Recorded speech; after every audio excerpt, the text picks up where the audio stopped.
soyez les bienvenus à ce rendez-vous d'information. Madame, Monsieur, bonsoir. Passons au titre sommaire de ce journal.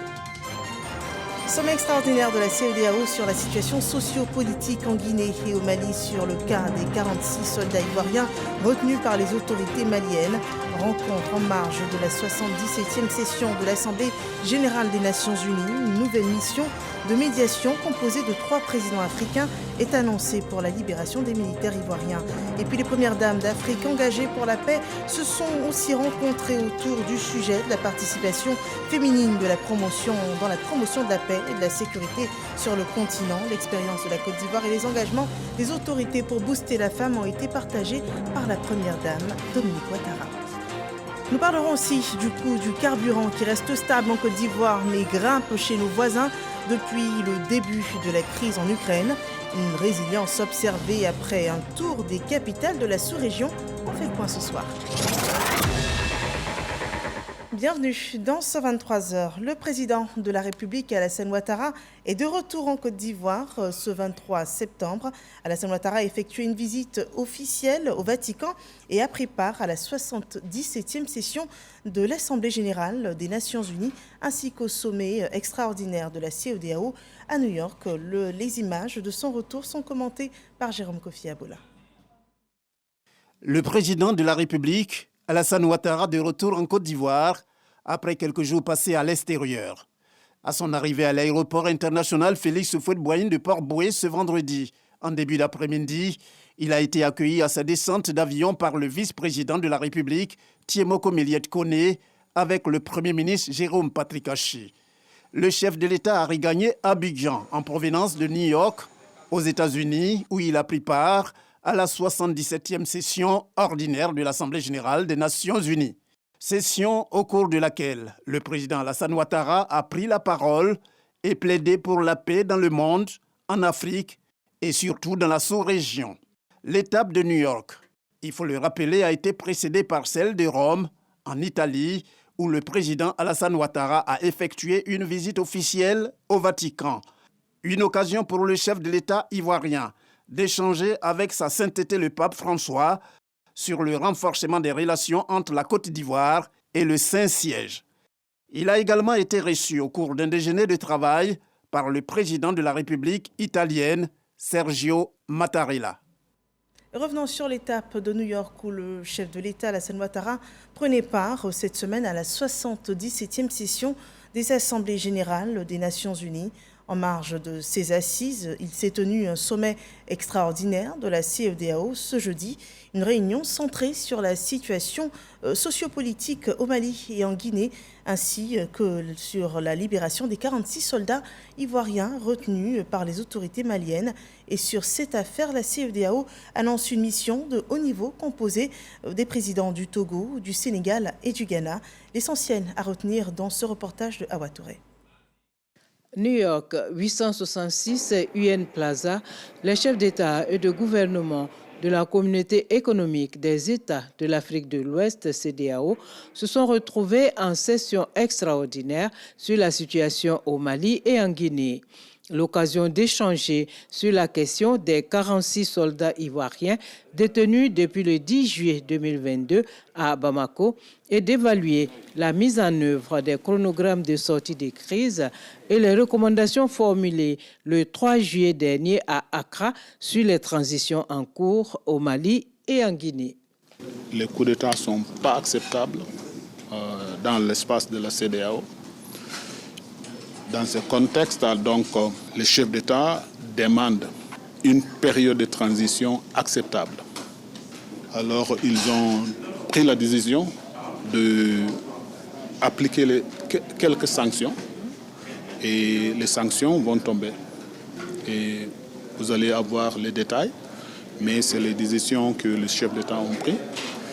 Et pour les soldats ivoiriens au Mali, les chefs d'État, ils désapprouvent l'arrestation et ils demandent la libération immédiate, sans condition, des soldats. Et aussi la responsabilité des autorités maliennes sera engagée si, par exemple, quelque chose arrive aux soldats qui sont en détention.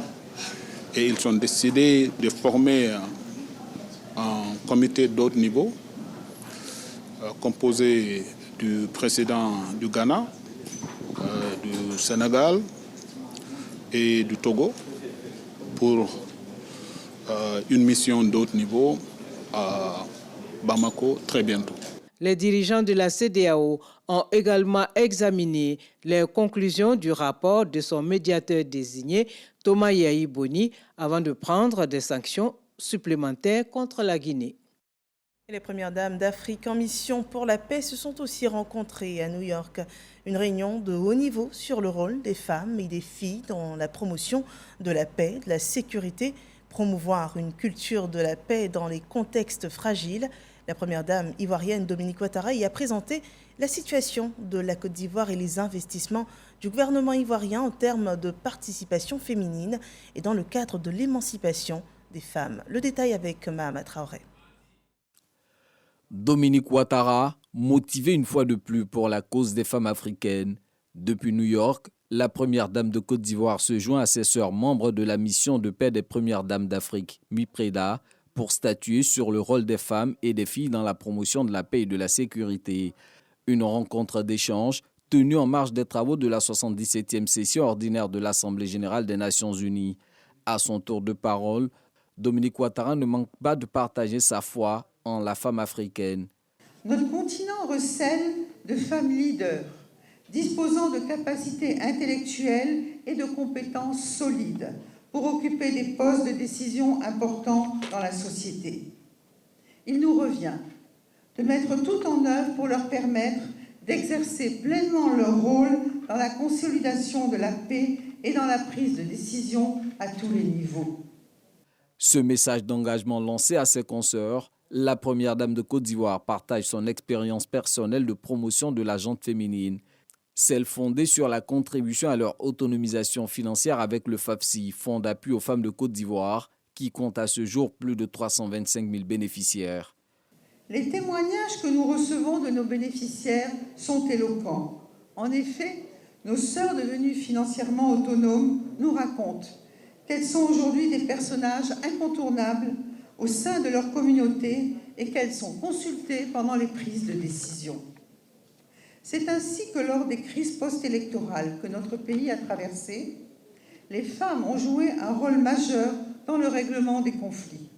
Elles ont été aussi celles à qui j'ai confié la mission de calmer les tensions et prôner l'union et le vivre ensemble dans les villes et villages en adressant des messages d'apaisement à leurs époux et à leurs fils. Créée en 1997, la mission de paix des premières dames d'Afrique est dirigée actuellement par Aïcha Bouhari, première dame de la République fédérale du Nigeria. Elle a été portée à la tête de cette institution en novembre 2021 lors de la 9e Assemblée générale tenue à Abuja, au Nigeria.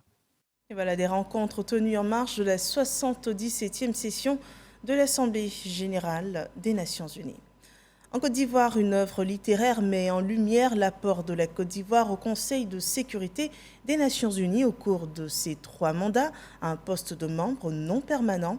Un ouvrage coécrit par le ministre Alcide Djedje et le chercheur Alexandra Novoselov. On le découvre dans ce reportage de Angela Diallo et Alexis Ouedraogo.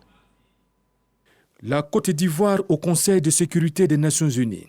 Un ouvrage écrit par le ministre Alcide Djedje et le chercheur Alexandra Novoselov qui démontre la contribution de la Côte d'Ivoire de 1960 à 2019 aux actions de paix menées dans le monde. C'est déjà une très belle initiative d'avoir documenté dans un livre cette expérience et cette contribution de la Côte d'Ivoire au Conseil de sécurité au fil des années. Je crois que ce livre montre à la fois l'importance que la Côte d'Ivoire a jouée au Conseil de sécurité, dans la gouvernance mondiale au cours de ces décennies. Cette œuvre de 4 chapitres et de 283 pages présente les 3 mandats de la Côte d'Ivoire au Conseil de sécurité des Nations unies.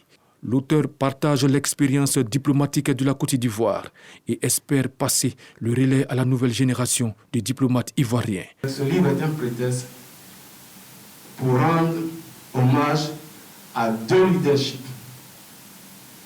D'abord, le leadership de la communauté internationale et le leadership de la Côte d'Ivoire, du gouvernement ivoirien, à volonté politique du président Alassane Ouattara.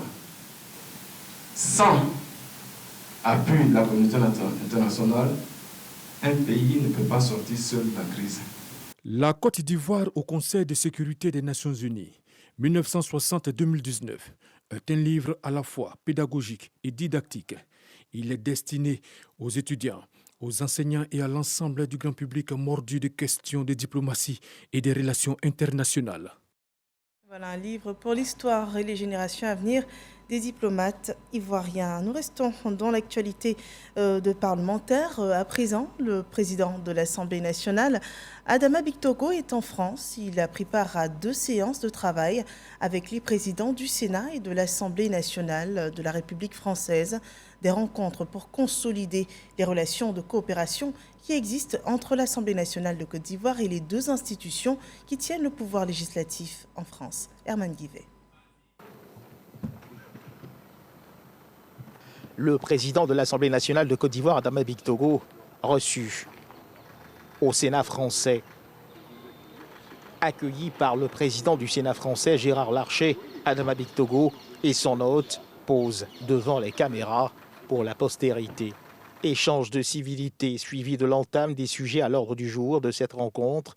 L'ambiance est conviviale.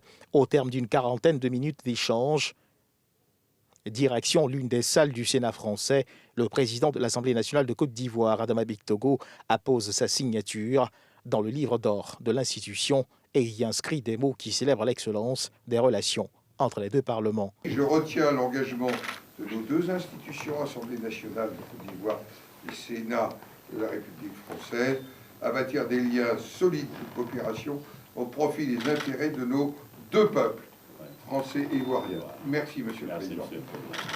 Autre moment fort de cette rencontre, la visite guidée du Sénat français. L'art baroque, dans toute sa splendeur, s'offre au regard des visiteurs, y compris de celui du président de l'Assemblée nationale de Côte d'Ivoire, Adama Bictogo. Des bustes aux témoins de l'histoire du Parlement français ornent les couloirs du Sénat, les célèbres angelots de l'ère médiévale qui reposent à l'ombre des peintures qui abritent les effigies de Jeanne d'Arc, Napoléon Bonaparte et autres héros de la civilisation française accompagnent les visiteurs du regard. Voici l'ancêtre du fax. Les députés membres de la délégation de l'Assemblée nationale de Côte d'Ivoire sont stupéfaits de découvrir l'ingéniosité avec laquelle travaillaient les parlementaires français de l'époque. Le président de l'Assemblée nationale et sa délégation marquent une halte devant la copie originale de la Ve République. Le document ne souffre d'aucune ride. Notre entretien a été très fructueux parce que nous avons abordé les sujets d'actualité.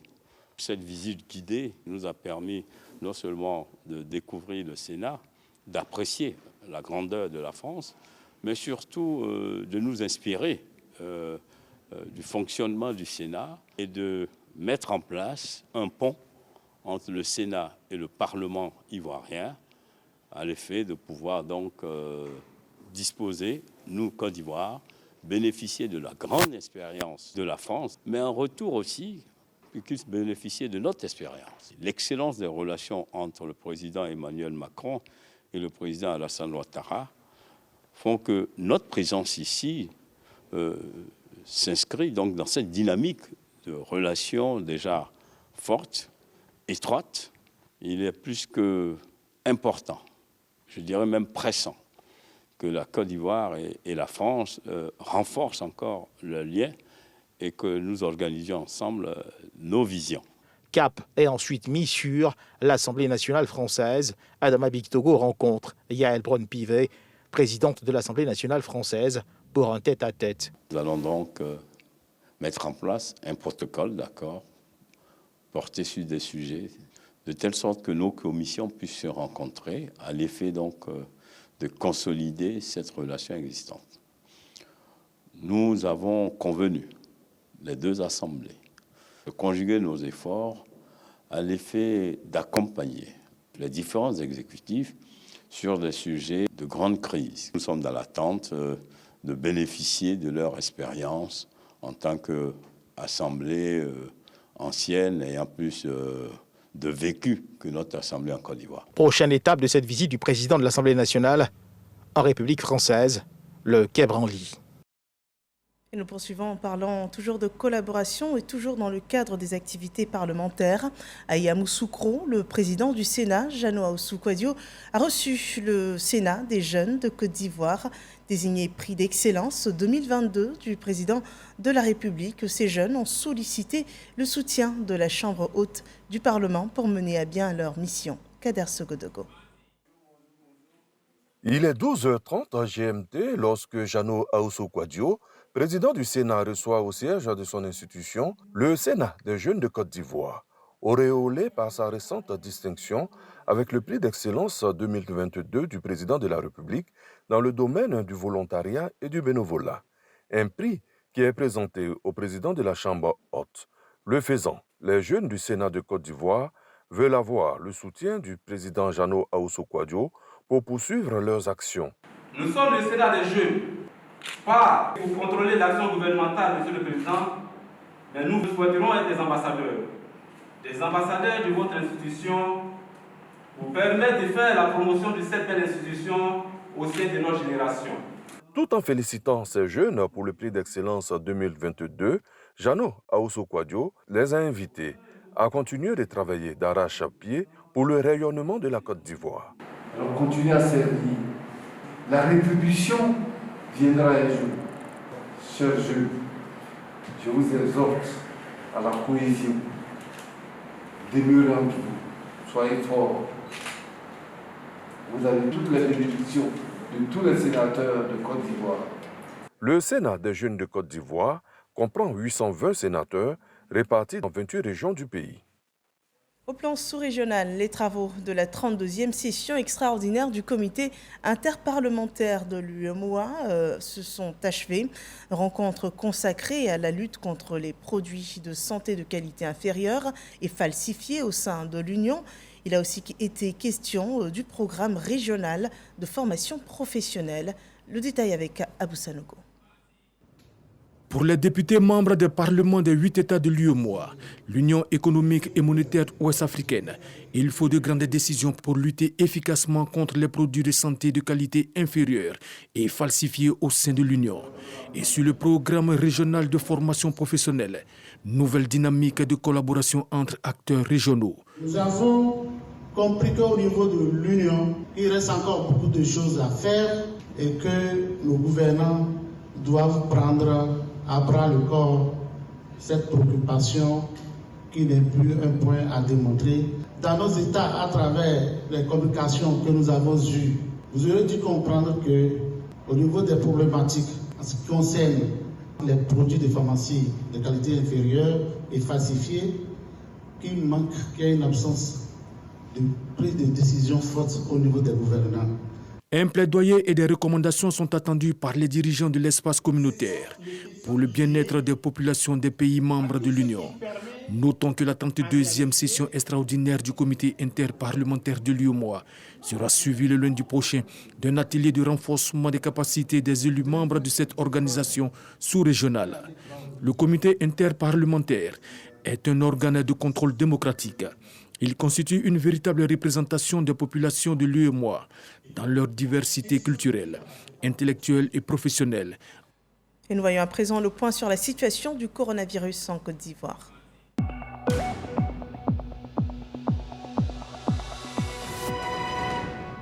Le ministère de la Santé, de l'Hygiène publique et de la couverture maladie universelle enregistre ce vendredi 29 nouveaux cas de Covid-19 et 24 guéris.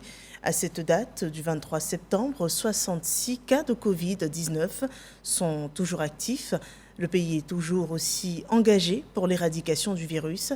Et la riposte vaccinale enregistre à cette date au moins 18 707 425 doses de vaccins administrées depuis le 1er mars 2021. Nous en venons aux investigations du service économie de la rédaction sur le coût du carburant dans la sous-région. Si le prix reste stable en Côte d'Ivoire, il a plutôt été à la hausse chez nos voisins. Situation observée depuis le début de la crise en Ukraine. Lansine Bakayoko a sillonné quelques capitales de la sous-région. Son constat dans ce reportage.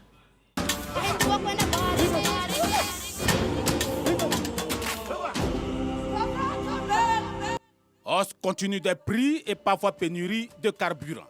À Accra, c'est le sujet brûlant du moment.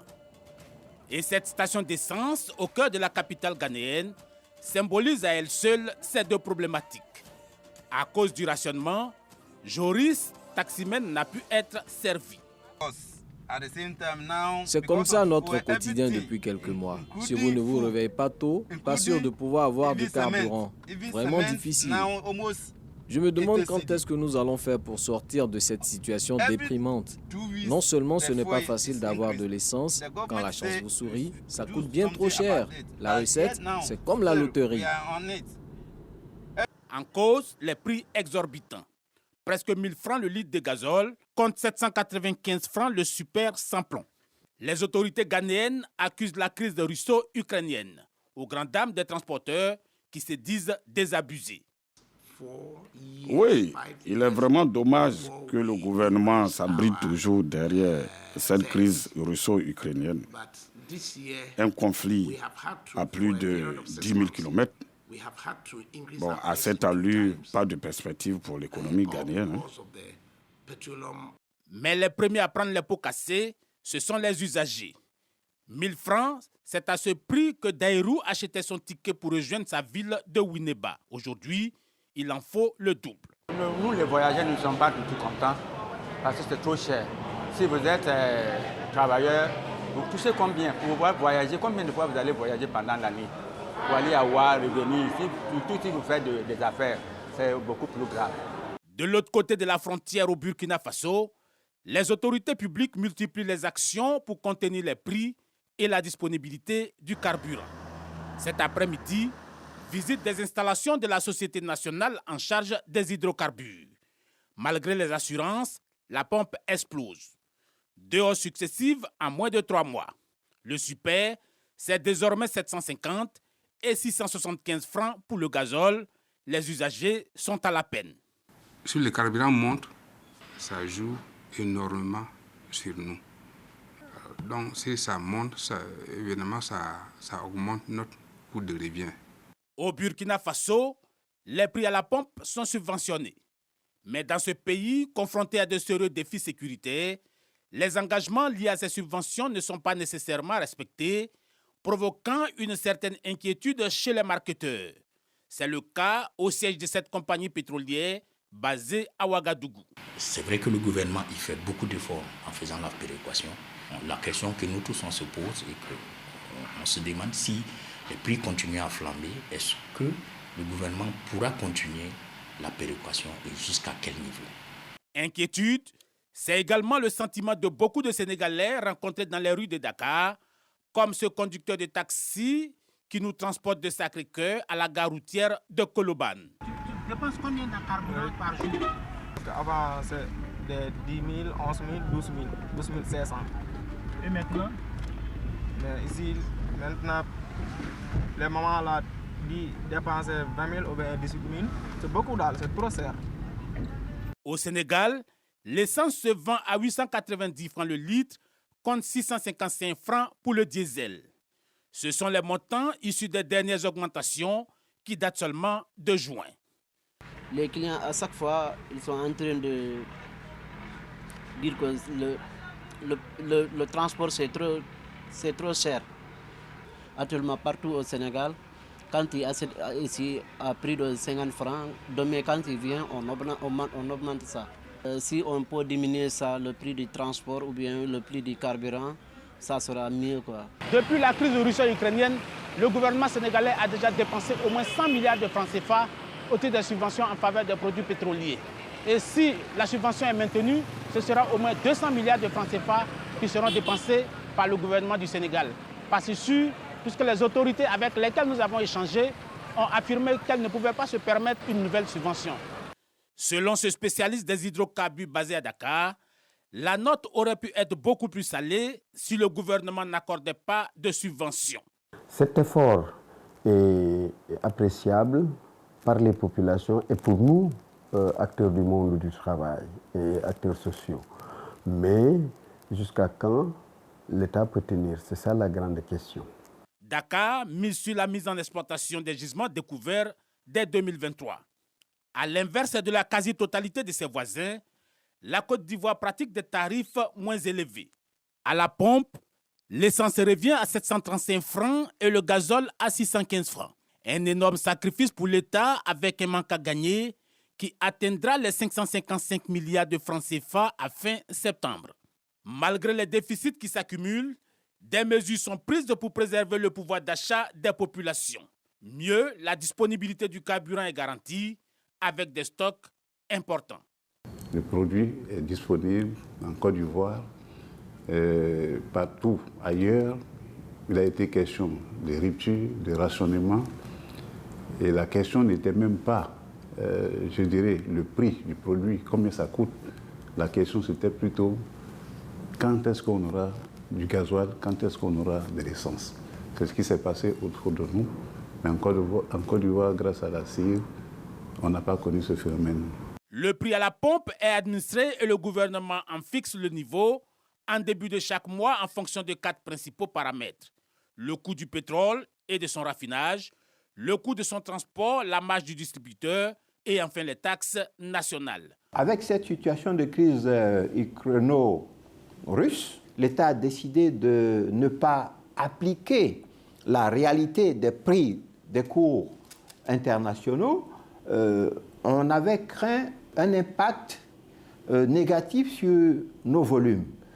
On va dire, quand on compare la période concernée en 2022 par rapport à la même période l'année dernière, nous sommes plus ou moins, on va dire, en phase. Selon les experts, si la Côte d'Ivoire, qui pratique aujourd'hui les prix les plus bas de la région, devrait appliquer la réalité du marché, le litre de super se négocierait autour de 906 francs contre 1014 francs pour le gazole.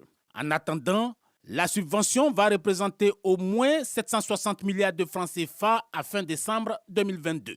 Un geste de haute portée sociale, mais jusqu'à quand? Le gouvernement ivoirien s'investit également pour de meilleures prestations des services de téléphonie mobile. Voyons le point de la rencontre entre le ministre de la Communication et de l'économie numérique et les opérateurs de téléphonie mobile en Côte d'Ivoire. On le voit dans ce reportage. Opérateurs de la téléphonie mobile et instances de régulation des télécoms autour d'une table ronde avec le ministre de la Communication et de l'économie numérique, Amadou Coulibaly. La qualité des services est le sujet principal sur lequel doivent délibérer les acteurs du secteur et la tutelle. À ce jour, des taux élevés d'échecs d'appels, de SMS et des difficultés d'accès à Internet sont constatés par les usagers. Des causes proches et lointaines sont évoquées. Conscients de ces problématiques, les opérateurs de la téléphonie mobile restent optimistes. Il y a des causes qui sont bien entendu d'exogènes, qui sont des causes qui ne sont pas imputables aux opérateurs et qui sont liées à la fourniture d'énergie dans un certain nombre de zones du pays ou à la coupure des câbles de fibre optique puisque les réseaux sont reliés avec de la fibre optique entre elles. Donc, ce qui fait, avec les travaux routiers qui se passent, plus ces constructions d'immeubles et les chantiers qui se passent, il est normal que les réseaux soient affectés par ça. Donc ensemble et collectivement, on a essayé de trouver les voies et moyens de minimiser la peine. Des dispositions sont prises par les services compétents du ministère de la Communication et de l'économie numérique. Améliorer la qualité des services de la téléphonie mobile implique des actions conjointes, selon le ministre Amadou Coulibaly. Les responsabilités ont été situées. C'est une première rencontre. Il y a des intervenants dans cette problématique que nous devons associer. Il s'agit essentiellement du ministère de la Construction. Il s'agit également du ministère de l'équipement et de l'entretien routier. Et il s'agit donc pour les questions d'énergie, du ministère de l'énergie, des mines et du pétrole. Le marché de la téléphonie mobile enregistre au premier trimestre 2022 plus de 46 millions d'abonnés et plus de 22 millions d'abonnés à Internet mobile, selon l'autorité de régulation des télécommunications de Côte d'Ivoire. Voilà un compte-rendu réalisé par Jean-Marc Djadji. Et passons à l'actualité hors de chez nous. En République centrafricaine, la Cour constitutionnelle a rendu son verdict ce 23 septembre. Les juges suprêmes ont invalidé le décret présidentiel qui avait créé un comité chargé de rédiger une nouvelle constitution dans le pays. La Cour a estimé que pour enclencher un processus de réforme constitutionnelle, il y a besoin d'un Sénat. Or, le Sénat n'a toujours pas été mis en place dans ce pays, donc en Centrafrique. Ce projet, très controversé, est largement débattu dans le pays et l'opposition accuse le président Faustin Archange Touadéra de vouloir modifier le texte pour pouvoir briguer un troisième mandat. Nous achevons ici ce journal. Merci de nous avoir suivis.